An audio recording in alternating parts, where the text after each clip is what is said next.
Hi folks, this is Zubel from ThemeZoom.com, and I'm here today to talk to you about the last Keyword Tools custom column feature. I was working with Russ on a project the other day, and I said, wait, we have to use this column because it will just be so incredibly helpful for what it is we're looking at. And he's like, well, explain it to me. So let me show you what it is first and how you get there. This is called the cash flow column. And by default, there is no cash flow column in the last keyword tool. It's actually something that Matt and I worked out for DWS, but I found it so incredibly useful. So you come here to the custom columns screen, and normally there'll be nothing there. And so we will give you this code in the blog post, and you'll be able to just paste it right in here into your little box. And once you've pasted it in, you can you want to hit the show column first, make sure that there's not an error like a trailing space or something else that might have corrupted it, and I usually set it to be a currency because it is indeed a currency, and I don't bother with the cents because I'm only interested in dollars. I don't know about you guys, this is world domination I'm looking at. So once you show the column and you see the column actually appears over here, you can go ahead and save your working column, and it'll take you to the save screen and allow you to create a new column. Now I've already saved it, so I'm not going to bother to save it again, but you just follow through these steps here and hit your create button at the bottom just off the screen here. You can't quite see it, and that'll create this column for you so that it's a very easy thing for you to use. You don't have to cut it and paste it each time. It'll just be in your library repertoire the way that it's in mine. So when I hit the drop down, I've got the cash flow column there. I click it and it just populates it. Boom, Bob's your uncle. Okay, so that's how to get a column, and you can do that with any column, but in particular we're looking at the cash flow column today. And so let's go through and just let me show you what this column's actually doing. This takes the keyword Google searches per day, so this is a daily value, and it multiplies it by 365, and that then gives you obviously the searches for an entire year.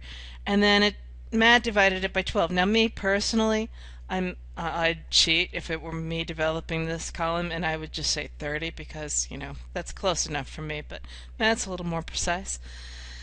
And then now here's the cool part, right? You multiply it by 0.25. Now what this is how realistic do you really think that this number is? Now I've found for the keywords that I'm actually ranked in the #1 position for, I find that I usually get about 25% of the traffic that Google says I should. Now it's not just because I have terrible metadata, but it's because the actual impressions are quite a bit lower.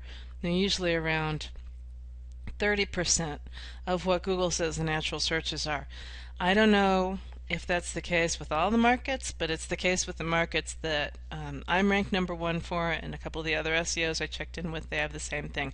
So I'm very cautious here, and I multiply it by 0.25, and I say, okay, that's the amount of traffic that I actually expect to get once I'm in the #1 position. Now, the rest of this is looking at your actual, these next two numbers are actually looking at your conversion factor. So in other words, once somebody actually hits the website, they have to go through whatever process they go through. And we were looking at affiliate products. We're looking at creating an affiliate website. And so I'm saying, well, okay, we're going to be working with somebody else's product, and I'm going to say in this market that we would probably get 1% of the people to actually click through to the affiliate website. And that would be higher or lower depending on the market that you're in. If you're in a niche market with a lot of pain, it could be quite a bit higher. But again, just a nice conservative number, 1%.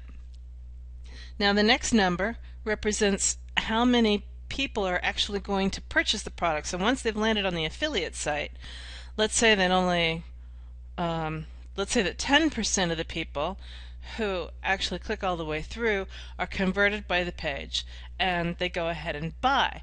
Now if you're dealing with someplace that's got a lot of authority, then you know, like if your affiliate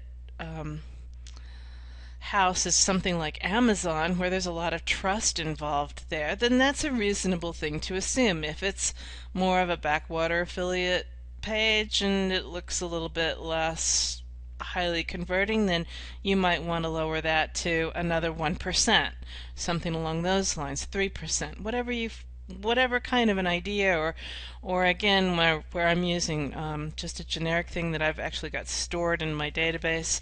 I take some fairly common numbers and then I adjust depending on what I'm doing. And then this last number here is how much money am I actually making off of the product. So in other words, this is an affiliate product. I'm making a commission. I know what the price of the product is. I know what my affiliate commission percentage is going to be, at least roughly, if not exactly. So I go ahead and I put that number in right here. Okay, so we've got the amount of traffic in a month, and then the amount of traffic that we actually expect to hit our site, how many is going to actually go through to the affiliate, and how many are actually going to buy, and how much that's actually going to net me. So this whole equation gives me the cash flow that I can actually anticipate off of that keyword if I were ranked in the #1 position for it. So now let's take a look and just see what this does for us. I just picked a topic at random, nursing shortage. And as you can see, there's I haven't done any filtering here at all, so you've got a lot of really broad terms at the top. I believe I'm sorted on the cash flow column, and if I'm not, I'm going to do that. And all right, there we finally come back, and so I'm going to scroll more down toward my parent theme.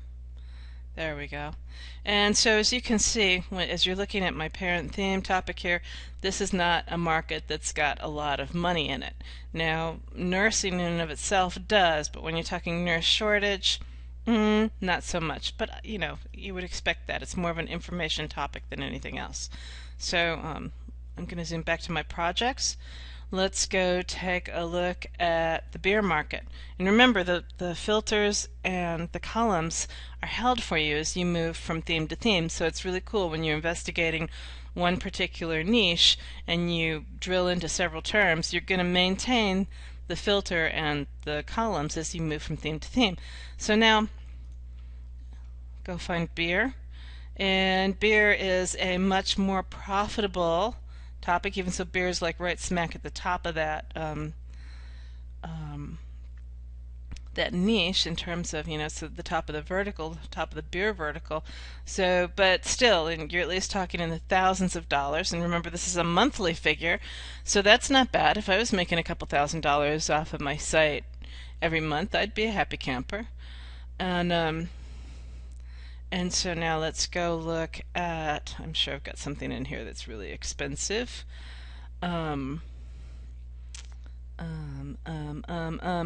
Green homes. This is a new one that I've been looking at. Let's go take a look at that and see what kind of a market's there. And the point of this, I mean, obviously, I'm holding the same amount, that $10 conversion, as I'm moving from theme to theme, which is completely bogus, because the amount of money that you'd make off of your average green product, like a filtration system for a house or something like that, would be infinitely larger than $10. But it gives you an idea also of how rich the markets are if you hold that steady and just move from market to market. And while I thought this was going to be a more expensive market, it turns out that it's not. So anyway, that's the point of this video. I'm not going to draw it out any further. There's going to be an image that's associated with this blog post, which shows you in depth again all of the points that I went over, so that you can look at that and remember what they are until you're comfortable with it and you can tweak it out. And I hope you enjoy the tool a little bit more, having a better idea about the cash flow column. Thank you so much, guys. This is Sue Bell from themezoom.com signing off.